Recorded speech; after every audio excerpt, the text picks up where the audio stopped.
Welcome, everybody. Welcome to Sports Shorts Daily, presented by LeBears Casino. Ronnie Rance alongside Tommy Chrysan here on Sports Shorts Daily, presented by LeBears Casino.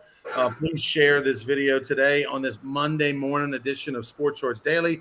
We are going to get into talking a lot of College World Series. Big weekend in the College World Series. Big weekend for the SEC. Also, big weekend in golf. U.S. Open winner was crowned. It was not a player from the United States. We'll get into all that and a whole lot more. Also, the Rougarou on the road all this week. They'll be back in action on June 28th, 29th, which is a Tuesday, Wednesday. Mark your calendar for that. And then Friday, Saturday, July 1st and 2nd. Of course, fireworks, July 1st. So go to brrougarou.com, brrougarou.com. Get your tickets now for the 28th, 29th of June, and then July 1st and 2nd. We've got, of course, fireworks on the 1st, all sorts of other special events. You'll find out all the details on brrougarou.com. First, let's bring up the College World Series, Tommy. And SEC represented themselves well. Ole Miss and Arkansas both won in dominant fashion. Ole Miss got it done on the mound in pitching. Arkansas, 17 runs. They win 17-2, the biggest win in the history of the SEC as far as the number. Arkansas was my pick to win it all prior to the tournament, just because of their experience in the past and the tough luck, and they were a really good team. Didn't play great down the stretch. But Ole Miss, I mean, this is an amazing story. You know, going back to the last week when they came to Baton Rouge and swept the Tigers, Ole Miss was they were not going to make the postseason. They were not going to make the NCAA tournament. They were on the bubble to make the SEC tournament. Mike Bianco all but had the Ryder truck parked outside his door, ready for the season to end, to pack him up and fire him as the coach of Ole Miss after 22 plus seasons there. And this turnaround is as dramatic a turnaround as I've ever seen. Yeah, they really have. You know, they went from being ranked number one in the country back in February, late February, early March, to all of a sudden, maybe we need a new coach. Maybe we don't even get it to Hoover, Alabama. And now, you know, they can beat Arkansas tonight. They had the driver's seat on that side of the bracket.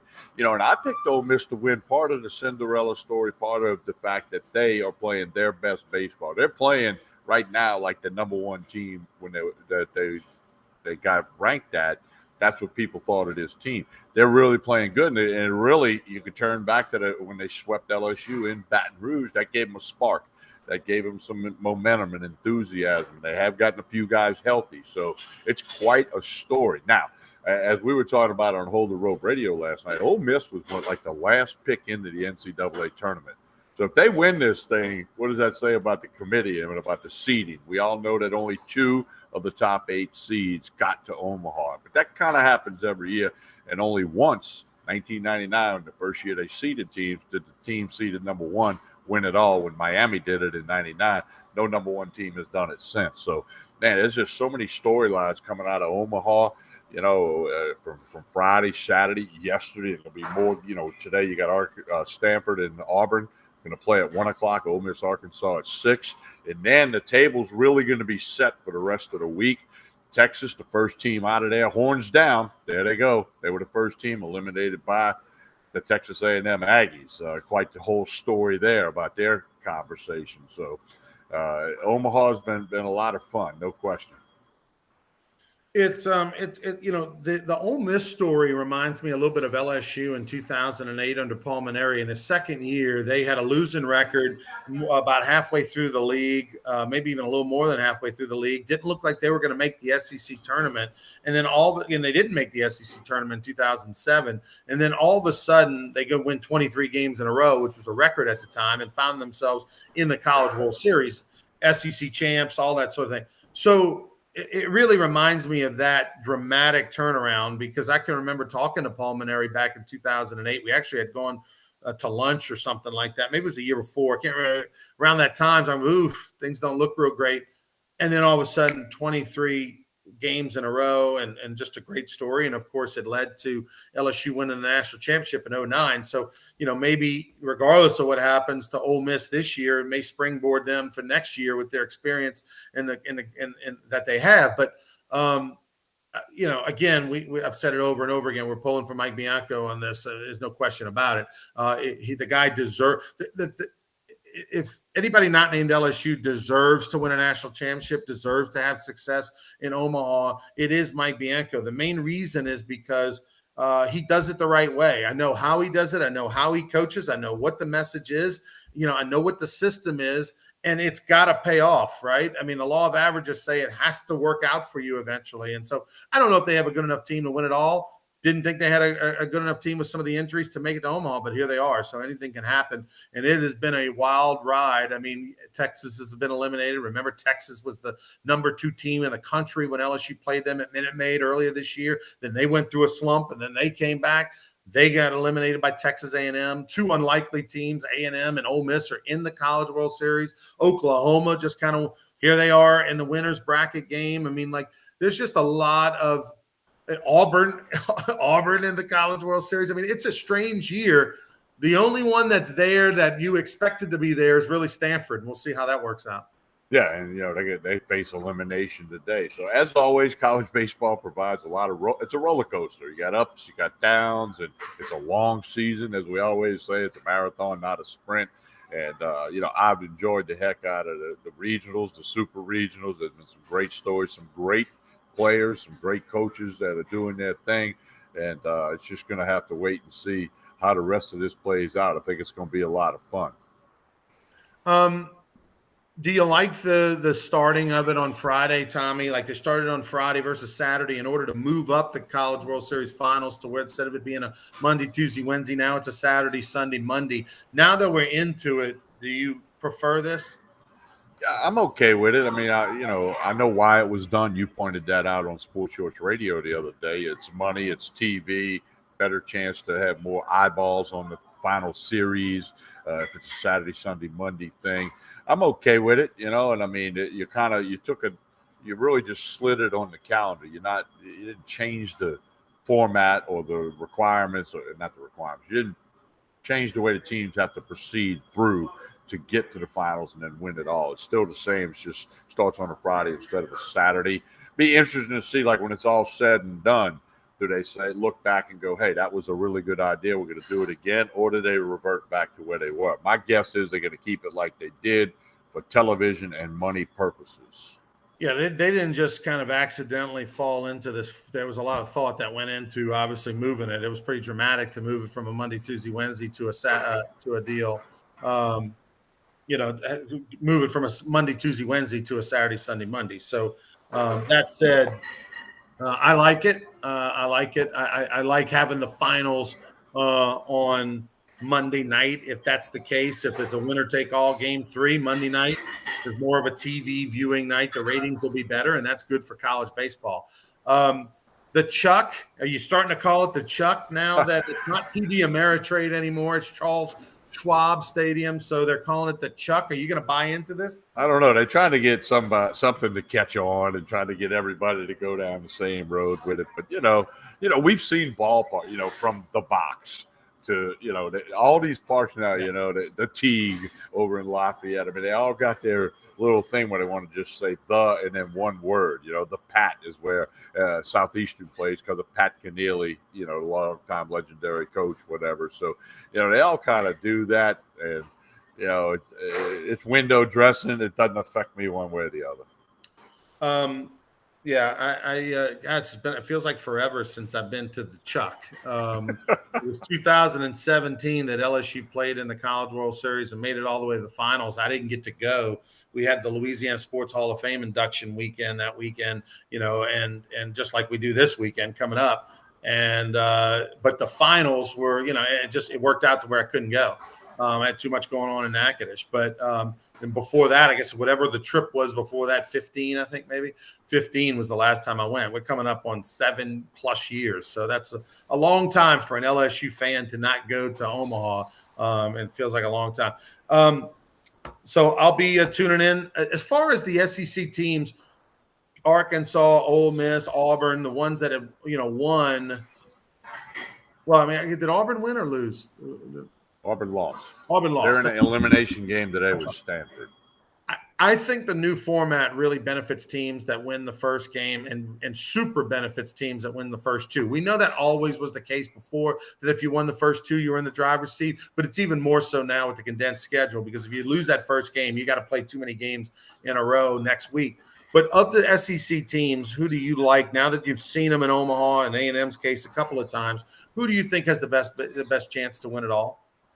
Wow, I think that Oklahoma's certainly looking good, and then the winner of the Ole Miss Arkansas game will be looking good because the other teams are really going to test the pitching staff coming through that losers bracket. So I'm still liking the SEC flavor big time, and I just think the whole story is going to finish out with Mike Bianco and the Rebels. It was that would be an amazing story. By the way, Jay Johnson, quick to point that out last week at the press conference, that 4 teams from the SEC West ended up in Omaha, and LSU finished 3rd in the SEC West. They were the one sandwiched in the middle there that did not make the College World Series. So I don't know if since we were on, Kelly's going to Washington. Jay Johnson interviewed coaches over the weekend. I did see the Southern Miss pitching coach interviewed with Jay Johnson the other day, and I know others did as well. A coach from North Carolina, Charlotte, was in town yesterday. There you go. So now, and Jay Johnson told you, and he told other people, he wants to fill this pitching coach position because that affects recruiting and the guys in the draft and the transfer portal. Because they want to, it's all about pitching. They want to know who's the pitching coach. So that's really his priority now, alongside trying to get his roster figured out. All right, so let's talk golf. U.S. Open. There was no Tiger Woods. There was no Phil Mickelson. There was the household names. There was no DeChambeau hitting at 500 yards. But there was a Scheffler and there was some great golf. I mean, if you actually were a golf fan and you watched the golf, it was fantastic yesterday afternoon, the finals. Yeah, it really was. And what's really cool, Matt Fitzpatrick is your winner. How about this, Ronnie? He becomes only the second man in the history of golf to win the U.S. Amateur and the U.S. Open on the same golf course, the Country Club in Brookline, Massachusetts. The other guy that did that, Jack Nicklaus guy. Some people have heard of him, okay? So Fitzpatrick, that bunker shot on 18, that's the greatest shot of his life because he put it up on the green where he was able to get the win, and it was a heck of a finish. And as we talked about on Sports Shorts Radio, people started backing up a little bit. Scheffler got it to 600 and he backed up a little bit. That's what happens in the U.S. Open in the tough conditions. And the golf stories are all far from over as we go. The U.S. Open's done. Phil Mickelson missed the cut. He came out and said, I wasn't as ready as I thought I was. Whatever. Now the story's going to turn back to the Live Golf, which is 2 weeks away. Not this coming weekend, but right outside of Portland, Oregon. And the shots have been fired left and right by Jay Monahan, the tour commissioner, and by Greg Norman, the commissioner of the Live Tour. I mean, there's a lot of stuff happening. There's a lot of lawyers about to get involved. And it's certainly going to be an interesting 2 weeks, in the game of golf that'll have a huge impact on the future of the game of golf. Two thoughts on what you just said. One is the Fitzpatrick was incredible, and he had 2 shots. He had the one on 15 on the second shot from the rough on the right, and then they said, going to be tough for him to get it on the green. He put it on the green, or what 15, 16, I can't remember exactly. It wasn't 16, it was a par 3, but he had a couple of incredible shots, but he was striking the ball fantastic all day. The only bad shot he really had was on 18 when he hooked it into the bunker, and you thought, okay, well, maybe he's going to bogey this hole and we'll have a playoff potentially. But then that shot from the bunker about 180, 160, 170 away on the bunker, a little bit guarded with the tip of the bunker on the right-hand side. He went for it. Zalatoris said it was a 1 in 20 shot to put it on the green, that he went and looked to see where it was before he shot his in the fairway and thought, I got a chance here. I might be, if I birdie this hole, or even par it, he might bogey. And then sure enough, he pulls off. Fitzpatrick does a fantastic shot. and just incredible, just absolutely incredible. He was so good. Obviously, that course does him well. He's got tremendous confidence on that course, and from Scotland, right? Yeah, yeah. I mean, it was a lot of drama, a lot of coolness, and that's what championship golf is all about. And Ronnie, I'll tell you this: I mean, you and I haven't played a lot of golf lately because we're very busy with lots of other things. But that course, it separates the men from the boys in a hurry. That's a true test of golf. That's what the U.S. Open prides themselves on. It's what they've always done. Now, the big blowback: NBC totally botched the coverage of the U.S. Open. So much that the president of the NBC and the president of the USGA has said they're embarrassed and they got to fix it.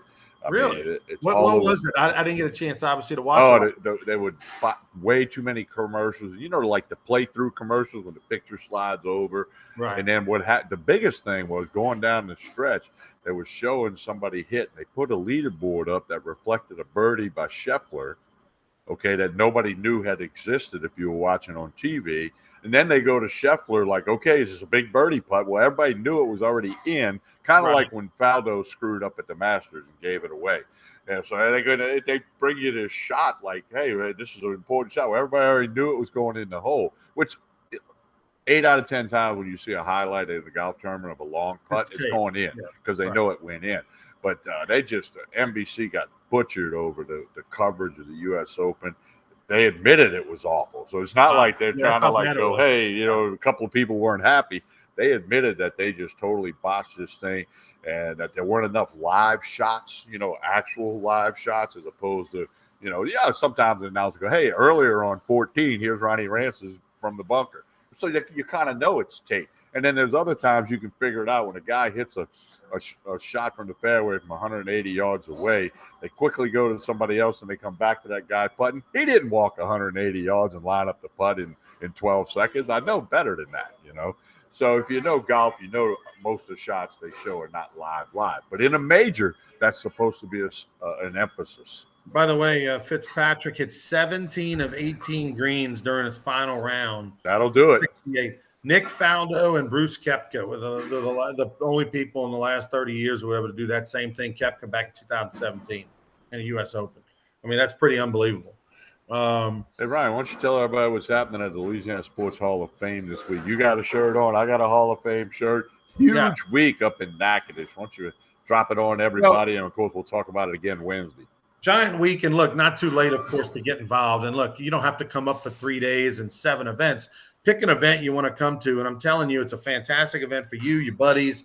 Come by yourself, bring your kids, whatever the case may be. It's the Hall of Fame induction weekend. Go to lasportshall.com. Starts on Thursday with our welcome reception. Thank you to LeCap Federal Credit Union. Absolutely free. You come to the museum from 5 to 7 on Thursday in Natchitoches. Meet all the Hall of Famers and their families. You get food and drink for free. You get a chance to see all the new display cases, including the Heisman Trophy from Billy Cannon. And then on Friday, we have our celebrity bowling event in Alexandria, 11:30 to 2. Just awesome event. Walk-ons, catered food, DJ. You get a chance to rub shoulders with the Hall of Famers, bowl a little bit. Have a lot of fun. We got a great theme with the Hawaiian shirts and all that this year. Then Friday night, Rockin' Doopsie on stage in Natchitoches. Fireworks. We've got the Saints and Pelicans there with all the inflatables and the mascots, and all the kids can interact with them as well. Taste of Tailgating is Friday night. You get tickets for that on lasportshall.com. And then Saturday, our junior training camp, another free clinic for the kids. If you got 7 to 14-year-olds, boys or girls, bring them. They get to do basketball, football, all sorts of stuff at Northwestern State. Get a T-shirt, get lunch. It's from 9 to 11 Saturday morning. And then we've got our Tim Brando luncheon. That's so funny and it's relaxed, and all the Hall of Famers get a chance to interact. And then Saturday night, of course, is the big event, the induction ceremony itself. And you can see all the Hall of Famers at lasportshall.com. The great thing is it's not just this year's class. A lot of past Hall of Famers come to this event as well. So hope you can join us. I'm headed up to Natchitoches now, be there for a week, and then we'll be back from some reports Wednesday and Friday morning live from Natchitoches to tell you about the Louisiana Sports Hall of Fame.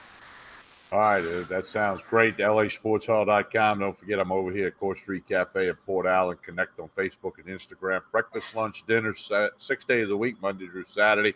Got the little bar area that's right behind me with 4 brand new daiquiri machines. That goes well in these hot summer days. So check out Court Street Cafe. If you haven't done so already, make the trip. 2 minutes over the bridge, and you're in the parking lot. 805 Court Street in Port Allen. And connect on Facebook and Instagram. Lots of good information there as well. All right, for Tommy, I'm Ronnie. We'll see you on Wednesday, everybody. Have a good one. All right.